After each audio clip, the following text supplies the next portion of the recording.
wabarakatuh. Perkenalkan, nama saya Pandagian Sabrina dengan NPM 239200054, program studi administrasi rumah sakit. Saya di sini akan membuat video guna memenuhi tugas mata kuliah manajemen keuangan rumah sakit dengan dosen pengampu Dr.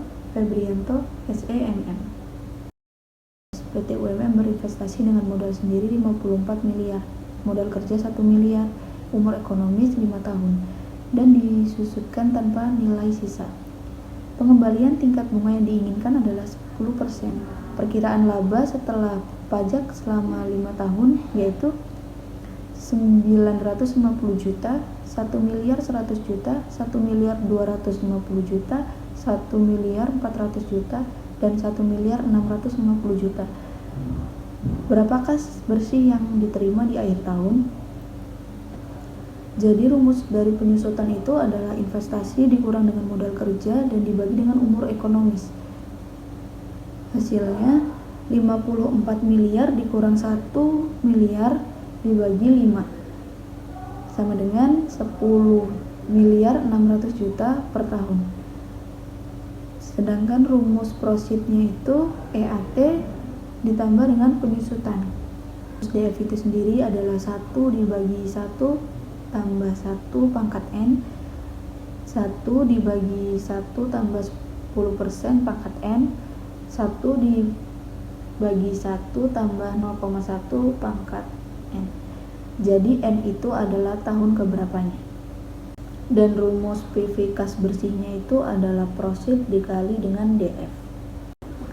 Jadi di sini terdapat tabel perhitungannya. Yang pertama ada tahun, yang kedua ada EAT, yang ketiga ada penyusutan. Nah, penyusutan itu dari investasi modal dikurang dengan modal kerja dibagi dengan umur ekonomis. Jadi 54 miliar dikurang dengan 1 miliar dibagi 5. Jadi hasilnya 10 miliar 600 juta. Jadi untuk profit itu mencarinya dengan EAT ditambah dengan penyusutan.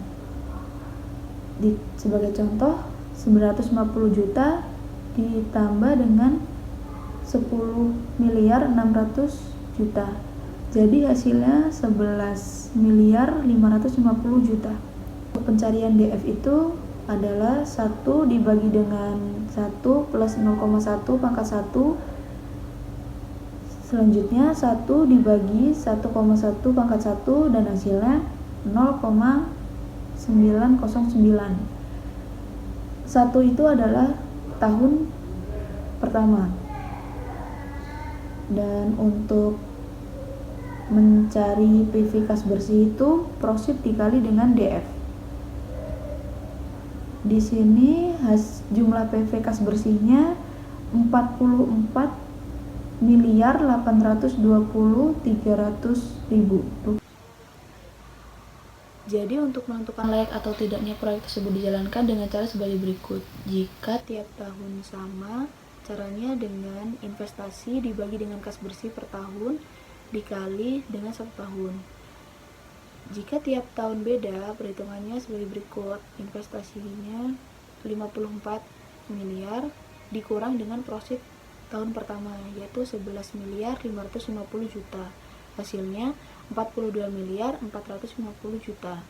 Dan dikurangi lagi dengan profit tahun kedua 11 miliar 700 juta. Hasilnya 30 miliar 750 juta. Dikurangi lagi dengan profit tahun ketiga 11 miliar 850 juta dan hasilnya 18 miliar 900 juta.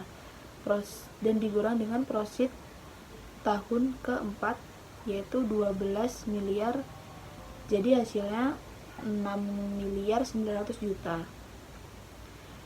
Dari hasil perhitungan tersebut PP-nya 6 miliar 900 juta dibagi dengan 12 miliar 250 juta dikali dengan 12 yaitu 6,7 bulan atau 4 tahun 7 bulan. Berdasarkan perhitungan diperoleh, PP lebih kecil dari umur investasi, maka proyek tersebut layak untuk dikembangkan. Sekian video dari penjelasan saya tadi. Saya akhiri. Wassalamualaikum warahmatullahi wabarakatuh.